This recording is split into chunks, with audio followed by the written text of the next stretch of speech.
जय हिंद, वंदे मातरम। स्वागत है आप सभी साथियों का गेन जेड लर्निंग गुरुजी प्लेटफॉर्म पर।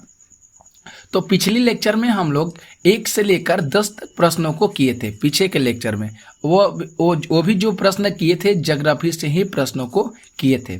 तो वह जो लेक्चर हुआ था बहुत इंपॉर्टेंट लेक्चर हुआ था। वो 1 से 10 तक प्रश्नों को किए थे और उसमें हम लोग विस्तार पूर्वक उसका डिटेल विवरण भी उसमें हम लोग देखे थे।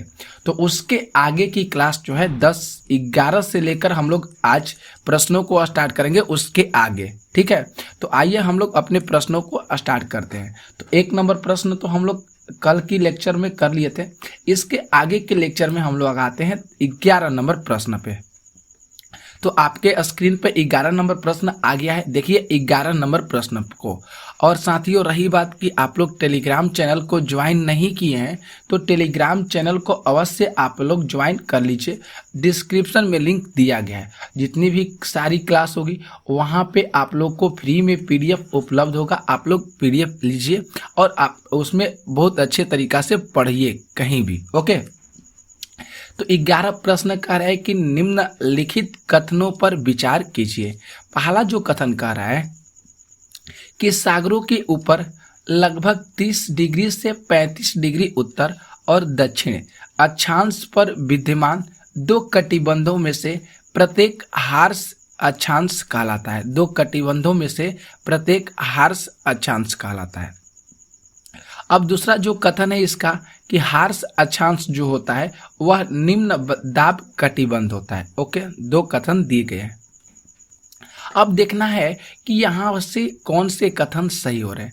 तो यहाँ पे ए ऑप्शन जो हो रहा है ये सही हो रहा है। कथन पहला ये बिल्कुल सही है क्योंकि सागरों के जो ऊपर होते हैं वहाँ पे 30 डिग्री से लेकर 35 डिग्री उत्तर और दक्षिण अक्षांश पर विद्यमान जो 2 कटिबंध होते हैं उसे हम हार्स अक्षांश के नाम से जानते हैं, जो कि यह बात क्या है बिल्कुल सत्य है। तो इसलिए पहला ऑप्शन जो है यह सही हो रहा है। ओके, इसके बाद देखिए 12 नंबर प्रश्न पे। यहाँ पे जो 12 प्रश्न कह रहा है कि निम्नलिखित नगरों में से कौन सा एक भूमध्य रेखा के सबसे निकट है। कौन सा ऐसा देश है, नगर है जो भूमध्य रेखा के सर्वाधिक निकट है। कोलंबो, इसके बाद जकार्ता, मनीला और डी में सिंगापुर। तो यहाँ पे डी ऑप्शन ही सही हो रहा है, सिंगापुर। सिंगापुर जो ऐसा देश है जो भूमध्य रेखा के सर्वाधिक निकट माना जाता है। तो वहीं प्रश्न में दिया गया है कि कौन सा देश है जो भूमध्य रेखा के सर्वाधिक निकट है, तो वह याद करना होगा सिंगापुर देश है। ओके, यहीं पे दिया गया है डिटेल से सॉल्यूशन कि दिए गए शहरों में से जो सिंगापुर जो है एक ऐसा देश है जो भूमध्य रेखा के सबसे नज़दीक है। और यह जो है भूमध्य रेखा से कितना दूर है, तो भूमध्य रेखा से यह 200 किलोमीटर की दूरी पर है। कितना मीटर की दूरी पर है, तो 200 किलोमीटर की दूरी पर है। कौन से दिशा में है, तो उत्तर दिशा में है। कौन से दिशा में है दोस्तों, तो उत्तर दिशा में है। प्रश्न पूछा जा सकता है कि जो सिंगापुर है यह भूमध्य रेखा से कितनी किलोमीटर दूर है और कौन से दिशा में है। तो आपको 4 विकल्प दिए रहेंगे, उसमें से ये भी ऑप्शन रहेगा 200 किलोमीटर उत्तर दिशा, 200 किलोमीटर दक्षिण दिशा, 250 किलोमीटर पश्चिम दिशा। तो 200 किलोमीटर अगर आपको पता है कि उत्तर दिशा होता है तो आप तुरंत वहाँ पे टिक कर दीजिएगा। इसलिए छोटे छोटे अक्सर पॉइंटों को पकड़ना बहुत ज़रूरी है, क्योंकि अब पहले की अपेक्षा जो एग्ज़ाम हो रहे हैं उसमें अब तुक्का लगाने की कोई बात नहीं है। अब आप लोग बीपीएससी के एग्ज़ाम देने जा रहे हैं, मतलब बीपीएससी का एग्ज़ाम देने आप लोग जा रहे हैं। तो इसको भी थोड़ा सा ध्यान पर रखना होगा। आपका जो गोल है, माइंडसेट है, उसको आप लोग अच्छे तरीक़ा से सेट करके रखिए कि हमको क्या पढ़ना है क्या नहीं पढ़ना है। ओके, इसके बाद देखिए प्रश्न संख्या आते हैं 13। हाँ साथियों, एक रही बात कि यहाँ पे जो मैंने सारे प्रश्नों को कराते हैं वह तो 100 में 100% तो नहीं ले सकते हैं गारंटी, क्योंकि कोई भी ऐसे टीचर नहीं है जो 100 में कह देंगे कि हम 100% सारे चीज़ को टच करा सकते हैं। ऐसा कोई टीचर नहीं है। लेकिन हाँ, हम लोग का जो चांस रहता है, हम लोग अपने से जो क्वेश्चन सेट करते हैं वहाँ से अधिकतर क्वेश्चन जो होते हैं लड़ने की संभावनाएँ बहुत ज़्यादा होती है, क्योंकि हर बुक बुक से हम लोग क्वेश्चन लेते हैं, हर जगह से क्वेश्चन लेते हैं, अपने अनुसार क्वेश्चन को सेट करते हैं। अब किताबों को अध्ययन करके हम लोग क्वेश्चन को सेट करते हैं कि हाँ यहाँ से क्वेश्चन आ सकता है। तो मैंने जितने सारे प्रश्नों को कराते हैं, आप कहीं भी प्रश्न उस प्रश्नों को देखिए, किसी भी किताब में देखिए, एग्जाम में देखिए, वह सारे प्रश्न आए हुए हैं और आगे भी आने की ज़्यादातर संभावनाएं रहती है। तो मेरा लक्ष्य यही है कि आप लोग का जो सब जहाँ पे आपका गोल है उस जगह पर आप लोग की सफलता अवश्य मिले। ओके, तो निम्नलिखित हाँ आप लोग इस चैनल से जरूर जुड़िए। निम्नलिखित देशों पर विचार करना है। ऑस्ट्रेलिया हुआ, नाम्बिया हुआ, ब्राज़ील हुआ और चिली हुआ। अब ये जो चारों देश हो गया, इसको बताना है कि क्या यह चारों जो देश है यह मकर रेखा से होकर गुजरती है या नहीं गुजरती है, बस यही बताना है हम लोग को। तो यहाँ पे एक बार ध्यान से देख लेते हैं कि चारों जो ऑप्शन डी हो रहा है यह सही हो रहा है, पहला, दूसरा, तीसरा और चौथा। यानी इसका कहने का मतलब हुआ कि जो चारों देश है ये मकर रेखा से होकर गुजरती है। ऑस्ट्रेलिया देश भी हो गया, नाम्बिया हुआ, ब्राज़ील हुआ और चिली भी हुआ। ये चारों देश जो है मकर रेखा से होकर गुजरती है। क्लियर हो गया। अब यहाँ पे देखिए 14 प्रश्न पे 14 जो प्रश्न कर रहा है कि अंतर्राष्ट्रीय तिथि रेखा का निर्धारण किस वर्ष किया गया था। जो अंतर्राष्ट्रीय जो तिथि रेखा होता है उसका निर्धारण कब किया गया था। ओके, तो 1662 ईस्वी में, 1745 ईस्वी में, 1884 ईस्वी में कि 1947 ईस्वी में। तो यहाँ पे सी ऑप्शन बिल्कुल सही हो रहा है। 1884 ईस्वी में अंतर्राष्ट्रीय तिथि रेखा का निर्धारण किया गया था। जरूर आप लोग इस चीज़ को याद कीजिएगा, बहुत इंपॉर्टेंट है ये कि अंतर्राष्ट्रीय तिथि रेखा का निर्धारण कब किया गया था। तो अंतर्राष्ट्रीय तिथि रेखा का निर्धारण 1884 ईस्वी में किया गया था। ओके, अब आइए हम लोग थोड़ा सा इसके बारे में डिटेल से सॉल्यूशन कर लेते हैं।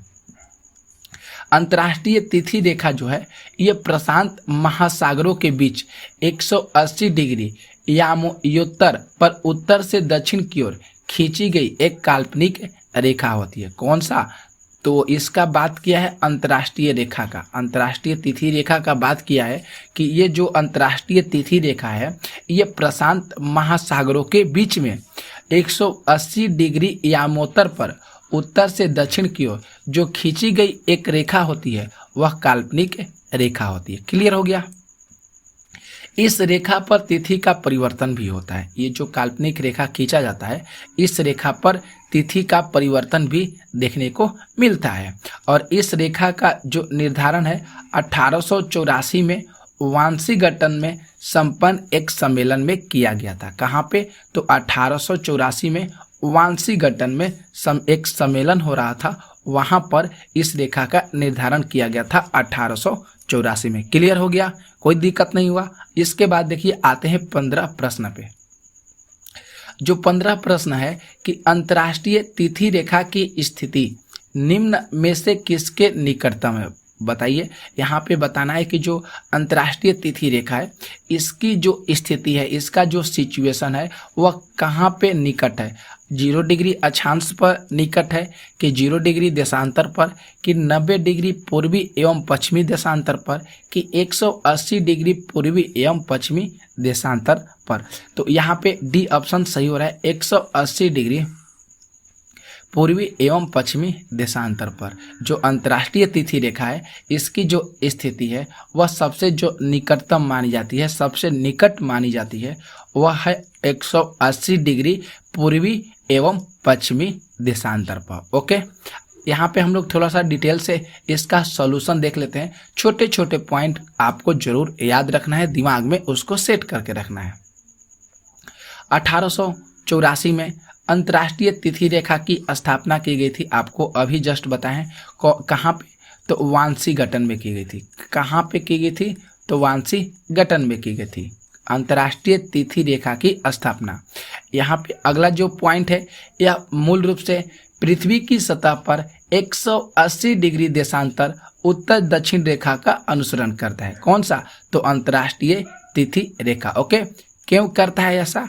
क्योंकि यह प्रशांत महासागर के मध्य से यात्रा करता है, इसलिए यह जो है ऐसा अनुसरण करता है। ओके, हो गया क्लियर। आगे देखिए प्रश्न आता है 16। बहुत अच्छा प्रश्न है ये। 16 जो है कि ग्रीनविच से 180 डिग्री मध्याह्न काल्पनिक रेखा क्या कहलाती है। बहुत अच्छा प्रश्न है ये। ग्रीनविच का बात आ गया और वहां से बोला गया है कि 180 डिग्री मध्याह्न, ये बहुत अच्छा शब्द लिखा गया है। काल्पनिक रेखा क्या कहलाती है? अंतर्राष्ट्रीय तिथि रेखा, अक्षांश रेखा, मकर रेखा और कर्क रेखा। तो ये ऑप्शन यहाँ पे सही होगा। देखिए कि जब भी ग्रीनविच से 180 डिग्री की बात आ जाएगा तो वहाँ पे अंतर्राष्ट्रीय तिथि रेखा की संभावनाएं बहुत ज़्यादा होती है सही होने के लिए। मतलब 90%, 99% कह सकते हैं कि ऐसी जब 180 डिग्री आ जाता है इस तरह के प्रश्न में, तो वहाँ पे अंतर्राष्ट्रीय तिथि रेखा बिल्कुल सही हो जाता है। 1% ही ऐसा रहता है कि जहाँ पे गलत होता है, लेकिन अंतर्राष्ट्रीय तिथि रेखा बिल्कुल सही होता है। ओके, यहाँ से डिटेल से सॉल्यूशन इसका देख लेते हैं हम लोग। तो यहाँ पे जो हमारे जो इसका पूरा डिटेल सॉल्यूशन लेने का मेन मकसद क्या है कि आप लोग ध्यान से देखिए और मैं कितना अपने मुंह से बताने की प्रयास करूँगा। अगर मुंह से बहुत ज़्यादा बताऊँगा तो आप लोग थोड़ा सा वहाँ पे बोर हो जाइएगा। अगर आप लोग ऐसे देखिएगा डिटेल से सॉल्यूशन, आँखों से देखा हुआ चीज़ अगर आप लोग को देखने से और सुनने से याद बहुत अच्छे तरीक़ा से होता है। ये मैंने बहुत बार अनुसरण कर चुके हैं, तो इसलिए मैंने इसका डिटेल से सॉल्यूशन यहीं पे ले लिया, जिससे आप लोग देखें सुने, आप लोग को बहुत जल्द याद भी हो जाएगा। और आपके साथ पीडीएफ भी है, तो आप पीडीएफ को भी ध्यान से देख सकते हैं। तो अंतर्राष्ट्रीय तिथि रेखा, जिसको आईडीएल के नाम से जानते हैं, पृथ्वी की सतह पर एक काल्पनिक रेखा होती है जो पहले दिन और अगले दिन के बीच की सीमा है। और 180 डिग्री मध्याह्न रेखा को अंतर्राष्ट्रीय तिथि रेखा के रूप में चुना गया है। कहीं भी आप लोग को ध्यान रखना होगा, 180 डिग्री बताए हैं अभी कि जहाँ पे 180 डिग्री रेखा की बात करेगा तो वहाँ पे अंतर्राष्ट्रीय तिथि रेखा का होना बहुत जरूरी है। और यह क्योंकि यह ज़्यादातर केंद्रीय प्रशांत महासागरों के मध्य से चलती है, बीच से चलती है। हो गया, क्लियर हो गया। आगे देखिए प्रश्न आते हैं 17 प्रश्न बहुत अच्छा है। 17 जो प्रश्न है कि दूसरी यामोत्तर रेखाओं के विपरीत अंतर्राष्ट्रीय दिनांक रेखा टेढ़ी मेढ़ी बनाई जाती है। दूसरी यामोत्तर जो रेखाएं होती है वह विपरीत में होती है। तो उसी के बात कर रहा है कि जो अंतर्राष्ट्रीय दिनांक है वह रेखा जो है वह टेढ़ी मेढ़ी क्यों बनाई जाती है, उसका भाई रीजन क्या हो सकता है, क्यों ऐसा होता है। ताकि तो देखिए यहाँ पे ए विकल्प कह रहा है कि कुछ भूमि क्षेत्र जो हैं वह द्वीप समूहों को उसी कैलेंडर दिवस में रख सकते हैं। बी कह रहा है कि नाविकों के लिए अपनी घड़ी का समय संबंधित करने को सुकर बनाए जा सकते हैं। सी कह रहा है कि पूर्व से पश्चिम, पश्चिम से पूर्व की ओर जल यात्रा करने वाले जो नाविक होते हैं वह कैलेंडर में दिवस का संयोजन कर सकते हैं। और डी ऑप्शन कह रहा है कि 180 डिग्री ईस्ट से 180 डिग्री वेस्ट तक को शाहवासनी बनाए जा सके। तो हमको तो ऐसा नहीं लग रहा है कि नाविक से संबंधित और पूर्व से पश्चिम की ओर जल यात्रा और शाहवासनी बनाया जा सकता है। ये तीनों विकल्प जो है बिल्कुल गलत हो रहा है, रॉन्ग हो रहा है। लेकिन इस प्रश्न के हिसाब से ये ऑप्शन ए जो हो रहा है ये बिल्कुल सही हो रहा है, क्योंकि कुछ भूमि क्षेत्रों पर और द्वीपों समूहों को उसी कैलेंडर दिवस में रखे जा सकता है। इस प्रश्न के अनुसार ए ऑप्शन सही हो रहा है। ओके, तो यहाँ पे हम लोग देख लेते हैं 18 प्रश्न पे। 18 जो यहाँ पे प्रश्न है कि अंतर्राष्ट्रीय तिथि रेखा बिल्कुल सीधी नहीं है, क्योंकि इसका मुख्य कारण क्या है कि जो अंतर्राष्ट्रीय तिथि रेखा है यह सीधा क्यों नहीं है, टेढ़ा मेढ़ा क्यों है। तो यहाँ पे कह रहा है ऑप्शन ए में कि कोरियोलियस बल के कारण ऐसा हमको प्रतीत होता है, अंतर्राष्ट्रीय समझौता के कारण।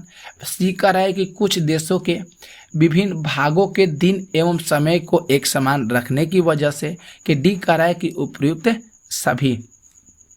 तो यहाँ पे इस प्रश्न के अनुसार जो सी ऑप्शन हो रहा है ये अच्छे तरीक़ा से सही हो रहा है, क्योंकि प्रश्न में है इस बात का जिक्र कर दिया गया है कि अंतर्राष्ट्रीय तिथि रेखा बिल्कुल सीधी नहीं है, क्योंकि इसका जो मुख्य कारण है कि कुछ देशों के विभिन्न भागों के दिन का समय जो है एक समान रखना है। इसी के वजह से जो अंतर्राष्ट्रीय तिथि रेखा है वह बिल्कुल सीधी दिखाई नहीं देती है, क्योंकि हर जगह का अलग अलग अपना होता है, तो इसी की वजह से ऐसा प्रतीत होता है। ठीक है, आगे देखिए प्रश्न आते हैं। देखिए यहाँ पे डिटेल से इसके बारे में सॉल्यूशन को लिया गया है।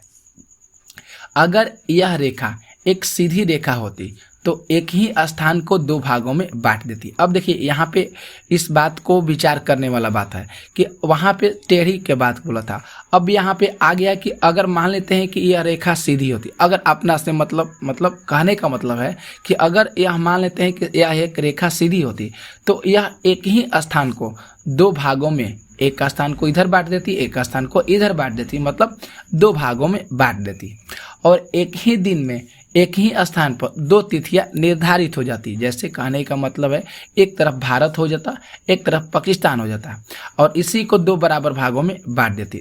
तो यहाँ पे दोनों तिथि जो है एक ही माना जाता है। 21 जून आज है ना, तो यहाँ पर भी 21 जून होता, अगर 22 जून है तो 22 जून यहीं पे होता। ओके, तो यदि किसी देश के एक भाग में सप्ताह की एक तारीख और दूसरे भाग में अलग तारीख होगी तो यह बहुत असुविधाजनक होता है, बहुत ज़्यादा इसमें परेशानियां होने लगता है। वहीं मान लीजिए भारत देश हुआ, तो भारत देश को अगर ऐसा अगर जो अंतर्राष्ट्रीय सीधी रेखा है अगर यहीं पे अगर बीच में दो भागों में बांट दे, उत्तरी भारत और दक्षिणी भारत में, अब यहाँ पे निर्धारण कर दे कि अब समय यहाँ पे तिथि अलग हो जाएगा, यहाँ पे 21 जून है तो यहाँ पे 22 जून होगा। क्या आप बताइए ऐसा संभव हो सकता है? तो ऐसा कभी भी संभव नहीं हो सकता है।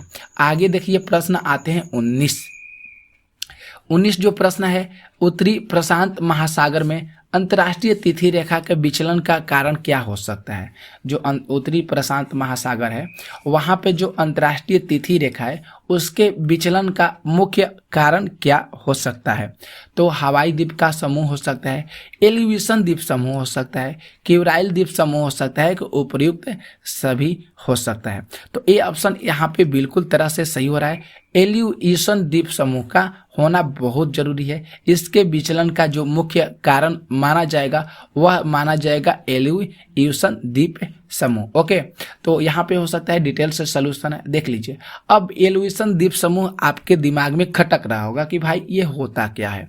तो यह एक अंग्रेजी शब्द है जिसको हम अल्यूत द्वीप समूह के नाम से जानते हैं, वहीं इसका अंग्रेजी शब्द को लिया गया है। ओके, अब अगर अंग्रेजी शब्द ना लिया जाता तो वहाँ पे अल्यूत शब्द को लिया गया होता, वहाँ पे लिखा गया होता।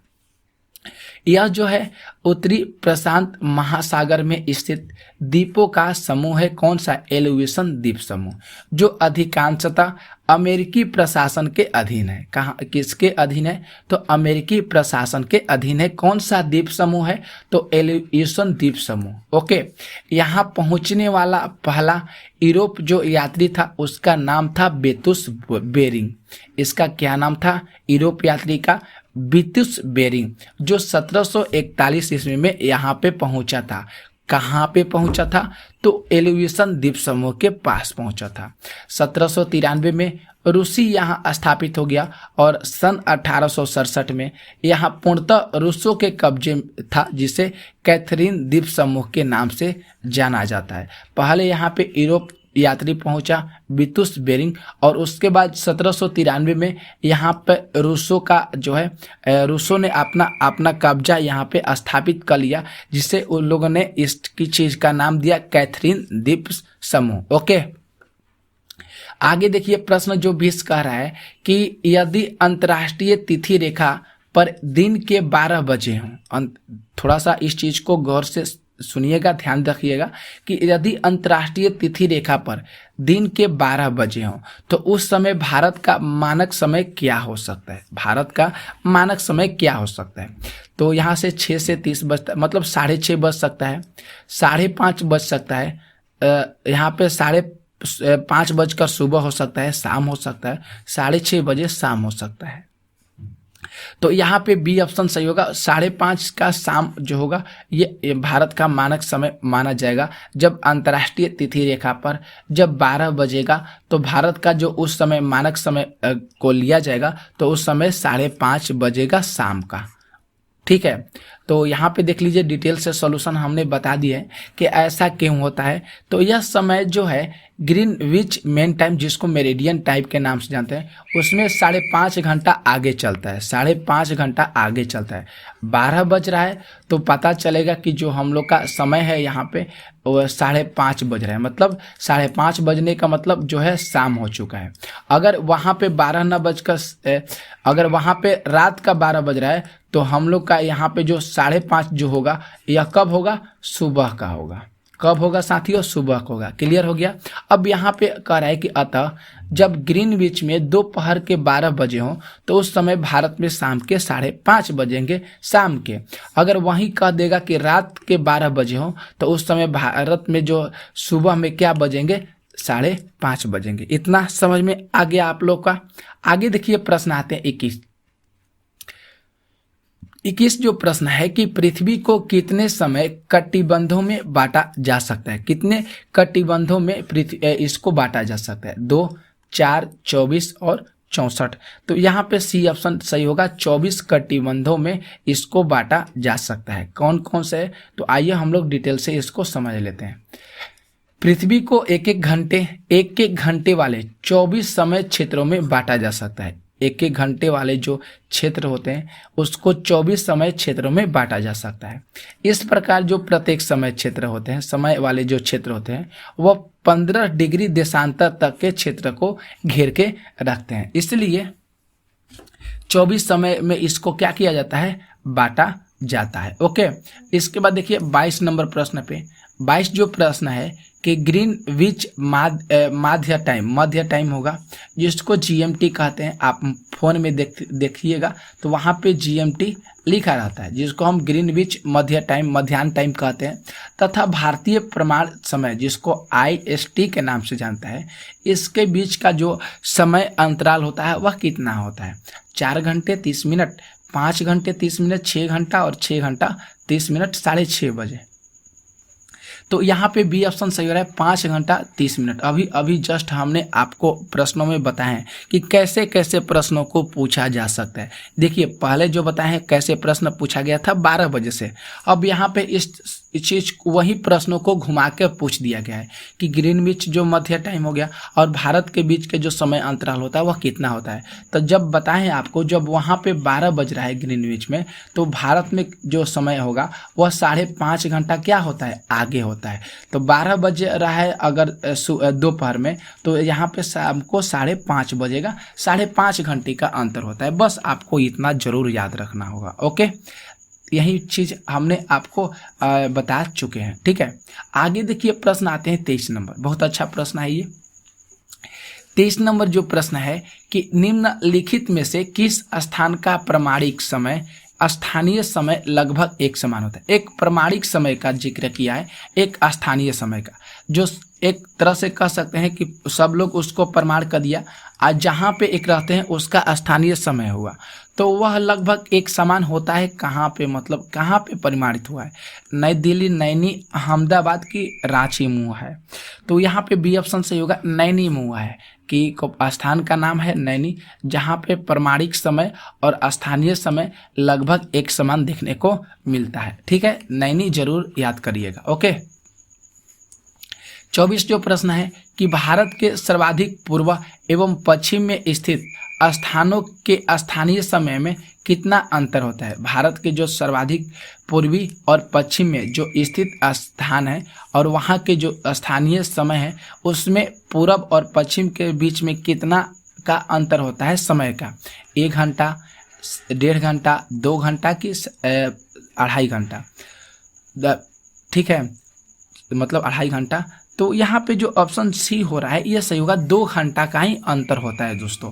कितना घंटा का अंतर होता है, तो 2 घंटा का ही अंतर देखने को मिलता है। देखिए यहाँ पे मैंने डिटेल से इसका सॉल्यूशन ये है कि पृथ्वी जब 360 डिग्री घूमने में 24 घंटा, मतलब कह सकते हैं यानी 1440 मिनट का समय लगाती है, तब वहाँ पे पृथ्वी 4 मिनट में 1 डिग्री देशांतर को पार करती है। बहुत अच्छे तरीका से इस चीज़ को ध्यान रखिएगा। जब पृथ्वी 360 डिग्री घूमने में 24 घंटा का समय लेती है, मतलब कह सकते हैं 1440 मिनट, 1 घंटा में 1 घंटा में कितना मिनट होता है, तो 60 मिनट होता है। तो इसलिए 24 घंटा में, तो 24 में 6 से गुणा करिएगा तो 6 चौके 24 और 6 दूनी 12 दूनी 14, कितना हो गया 1440 मिनट का समय लेती है। तो यहाँ पे पृथ्वी जो है 4 मिनट में 1 डिग्री देशांतर को पार करती है। इसलिए भारत के पश्चिमी छोर 68 डिग्री 7 मिनट, पूर्वी देशांतर के पूर्वी छोर 97 डिग्री 25 मिनट पूर्वी देशांतर तक घूमने में पृथ्वी को लगभग 120 मिनट का समय लगता है, यानी 120 मिनट का मतलब 2 घंटा का समय लगता है। क्लियर हो गया सारी चीज़ें।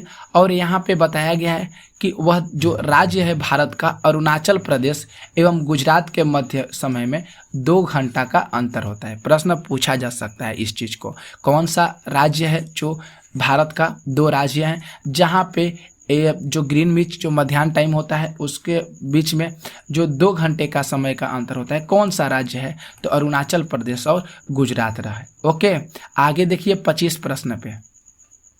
25 जो प्रश्न है, अंतर्राष्ट्रीय तिथि रेखा 180 डिग्री देशांतर में कितनी बार विचलित होती है?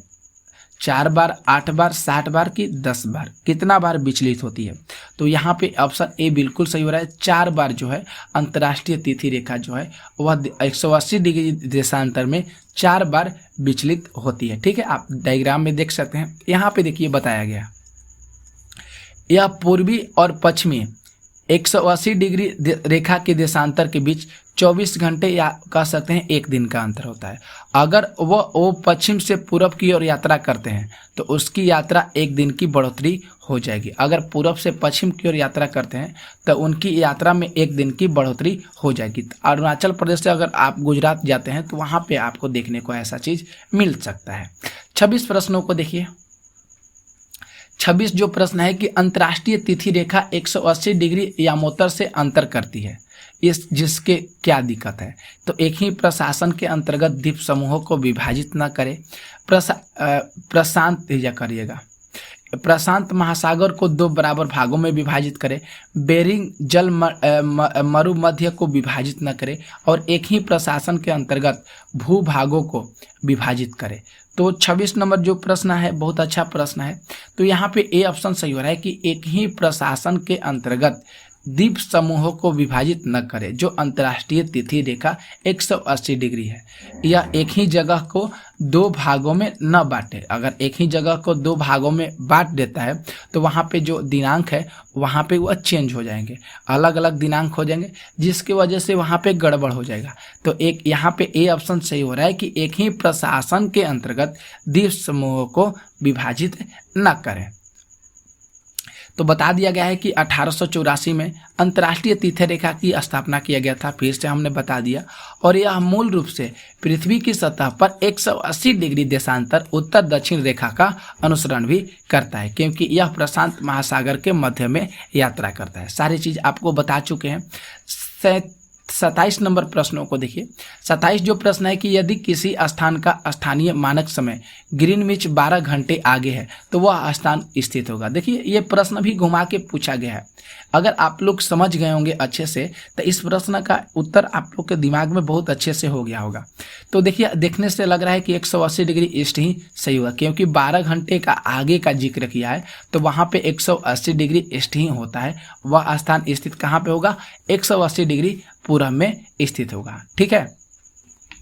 28 प्रश्न है कि ग्रीनविच पर समय मध्याह्न 12 बजे है तो 50 पूर्वी देशांतर पर स्थित एक स्थान पर समय क्या होगा? प्रातःकाल 8:40, 3 बज के शाम को 20 मिनट, प्रातःकाल 5 बजेगा, मध्य रात्रि 12 बजेगा। तो यहाँ पे जरूर आप लोग को ये भी पता हो गया होगा कि 3:30 मतलब 3:20 बजेगा, क्योंकि ग्रीनविच का जो समय मध्याह्न जो 12 बजे है तो 50 पूर्वी देशांतर पर स्थित जो स्थानीय समय होगा वह होगा शाम का 3:20। 29 नंबर जो प्रश्न पूछा गया है कि दक्षिण से उत्तर तक के समुद्री बंदरगाहों का क्रम क्या? बहुत अच्छा प्रश्न, मोस्ट इंपॉर्टेंट प्रश्न है। कोचिन, त्रिवेंद्रपुरम, कालीकट और मंगलौर। तो मैं आपको यहाँ पे डायरेक्ट इसका आंसर बता देते हैं कि दक्षिण से उत्तर तक के जो समुद्री बंदरगाहों का जो क्रम है वह ऑप्शन सी सही हो रहा है। पहले त्रिवेंद्रपुरम होता है, इसके बाद कोचिन हुआ, इसके बाद कालीकट हुआ और इसके बाद मंगलौर हुआ। ऑप्शन सी बिल्कुल सही हो रहा है। ठीक है, इसके बाद 30 नंबर प्रश्नों को देख लीजिए। 30 जो प्रश्न है कि निम्नलिखित में से कौन सी फसल भारत में पश्चिमी गड़बड़ी से सकारात्मक रूप से प्रभावित होती है। अच्छा प्रश्न है, बहुत इंपॉर्टेंट है। रबी फसल, खरीफ फसल, जायद फसल और इनमें से कोई नहीं। तो यहाँ पे ए ऑप्शन सही होगा, रबी फसल सही होगा। क्या, कौन सा सही होगा? रबी फसल जो है भारत में पश्चिमी गड़बड़ी से सकारात्मक रूप से प्रभावित होने वाली जो फसल है उसका नाम है रबी फसल। ओके, रबी फसल पर सकारात्मक असर जो है हाँ देखने को मिलता है। तो ये क्लास जो है, इस क्लास में हम लोग 20 प्रश्नों को कर लिए। तो ये क्लास आपको कैसा लगा जरूर कमेंट करके बताइएगा। मिलेंगे हम लोग नेक्स्ट लेक्चर में इसी तरह के बहुत मोस्ट इम्पॉर्टेंट प्रश्नों के साथ, क्योंकि हम कभी भी प्रश्नों को लाते हैं तो वो सारे इम्पॉर्टेंट प्रश्न होते हैं, परीक्षा के लिए बहुत ज़्यादा इम्पॉर्टेंट होते हैं। तो यही क्लास थी आज की। तो आज की क्लास हम लोग यहीं पे समाप्त करते हैं। मिलते हैं नेक्स्ट वीडियो में, तब तक के लिए आप लोग को जय हिंद, जय भारत। अच्छे से पढ़ाई कीजिए, लगन से पढ़ाई कीजिए और मेहनत जो है जरूर कीजिए। मेहनत में कोई कसर मत छोड़िए। मेरी शुभकामनाएं आप लोग के साथ हमेशा जुड़ी हुई है।